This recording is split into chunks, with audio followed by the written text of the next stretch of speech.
Hello বন্ধুরা, আমি অনু update with অনু চ্যানেলে তোমাদের স্বাগত। আমি চলে এসেছি উড়ান সিরিয়ালের আপডেট নিয়ে। উড়ান সিরিয়ালে তো দেখা যাচ্ছে যে সোমরাজকে বাড়ির সবাই একটু রাগাচ্ছে, বলে কি না অন্য সময় দেখা যায় যে মেয়ে পক্ষরা জিজ্ঞাসা করে বরপক্ষ কখন আসবে। এ তো দেখছি উল্টো মডার্ন বিয়ে, বরকে আবার তেলাতে হচ্ছে যে বউ কখন আসবে। দেখো আবার না সোমনাথ লগ্নভ্রষ্ট হয়ে যায়।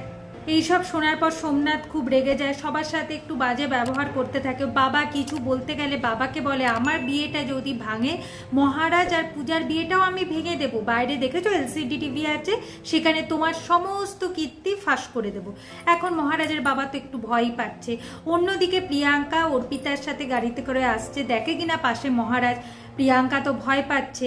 সমস্ত সত্যি ও না জানাতে চাইলেও তার বন্ধু সৌরভ যদি তার মা আর মেয়ে মিছরিকে নিয়ে চলে আসে তখন কি হবে, তাই প্রিয়াঙ্কার মনে ভয়টা তো থেকে গেছে। তবে সে সোমনাথকে ফোন করে জানায় আমি আসছি বিয়ের মণ্ডপে।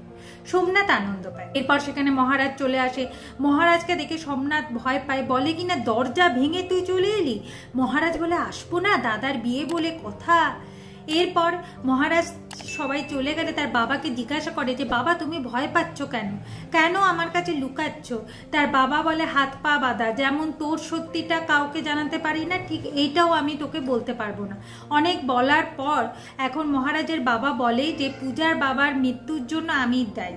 কি হয়েছিল, যেদিন আমার রিটায়ার হয়ে যাওয়ার কথা ওই দিন রাতের বেলায় ওই ট্র্যাকে আমি একজন ট্রেনারকে ট্রেন চালানো শিখাচ্ছিলাম, ঠিক সেই সময় ওই ট্র্যাকে পূজার বাবা চলে আসে আর ওই ট্রেনের ধাক্কাতেই তার মৃত্যু হয়। এইটা শোনার পর মহারাজ কষ্ট পায় আর পূজার কথা ভাবতে থাকে। মহারাজের বাবা বলে পূজাই পারবে একমাত্র মহারাজকে বুঝতে, মহারাজকে ভালোবাসতে, আর মহারাজ সেইগুলোই শুনছে। অন্যদিকে পূজা খোকন স্যারকে তার বাবার কিভাবে মৃত্যু হয়েছিল সেই সমস্ত কিছু বধূরী এইগুলো আড়াল থেকে শুনে ফেলে। এভাবে আজকের পর্বটা শেষ হয়ে যাচ্ছে। আশা করি আজকের পর্বটা তোমাদের ভালো লাগবে। ভিডিওটা দেখবার জন্য আর আপডেট উইথ অনু চ্যানেলের পাশে থাকবার জন্য অসংখ্য ধন্যবাদ।